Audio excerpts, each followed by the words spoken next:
कल्पना कीजिए, साल 2030 में भारत के किसी छोटे से गांव में बैठा किसान सिर्फ मोबाइल से एआई, डॉक्टर, ऑनलाइन शिक्षा और स्मार्ट खेती जैसी सुविधाओं का इस्तेमाल कर रहा हो।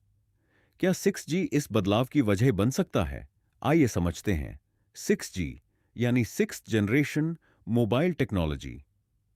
ये 5G के बाद आने वाली अगली जनरेशन की वायरलेस कनेक्टिविटी है। इसका लक्ष्य सिर्फ ज्यादा स्पीड देना नहीं है।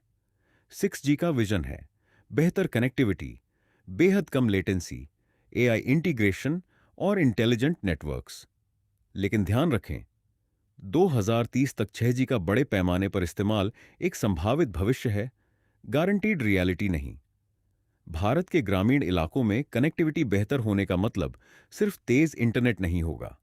कल्पना कीजिए, एक किसान अपने खेत से real time weather information, soil data और AI based farming advice access कर सके। सेंसर्स खेत में डेटा कलेक्ट करें और नेटवर्क उस इंफॉर्मेशन को तुरंत क्लाउड या एआई सिस्टम्स तक पहुंचाए। इससे फार्मिंग ज्यादा डेटा ड्रिवन और एफिशिएंट हो सकती है।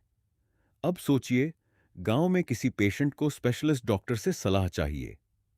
बेहतर कनेक्टिविटी से टेलीमेडिसिन, रिमोट डायग्नोस्टिक्स और कनेक्टेड मेडिकल डिवाइसेस जैसी टेक्नोलॉजीज को सपोर्ट मिल सकता है। एजुकेशन में भी बड़ा बदलाव हो सकता है। छोटे शहरों और गांवों के students high quality online classes, virtual learning और एआई पावर्ड एजुकेशन टूल्स तक आसानी से पहुंच सकते हैं। 6G सिर्फ इंटरनेट स्पीड की कहानी नहीं है। बेहतर कनेक्टिविटी से ग्रामीण युवाओं के लिए remote jobs, freelancing, digital businesses और ऑनलाइन सर्विसेज के नए अपॉर्चुनिटीज बन सकते हैं।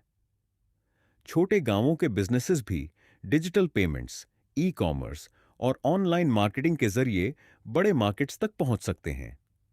यानी कनेक्टिविटी बेहतर हुई तो डिजिटल इंडिया का रूरल हिस्सा भी तेजी से मजबूत हो सकता है।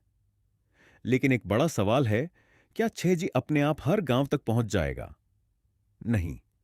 इसके लिए अफोर्डेबल डिवाइसेस, मजबूत infrastructure, reliable electricity, digital literacy और वाइड स्प्रेड नेटवर्क डिप्लॉयमेंट भी जरूरी होगा। इसलिए 6G सिर्फ टेक्नोलॉजी नहीं, ये भारत के रूरल डिजिटल फ्यूचर का एक संभावित बड़ा कदम हो सकता है। अगर आपको ऐसे टेक्नोलॉजी और फ्यूचर फैक्ट्स पसंद हैं, तो लाइक, सब्सक्राइब और शेयर जरूर करें। कमेंट में बताइए, 2030 में 6G आने पर आप सबसे पहले कौन सी सुविधा इस्तेमाल करना चाहेंगे?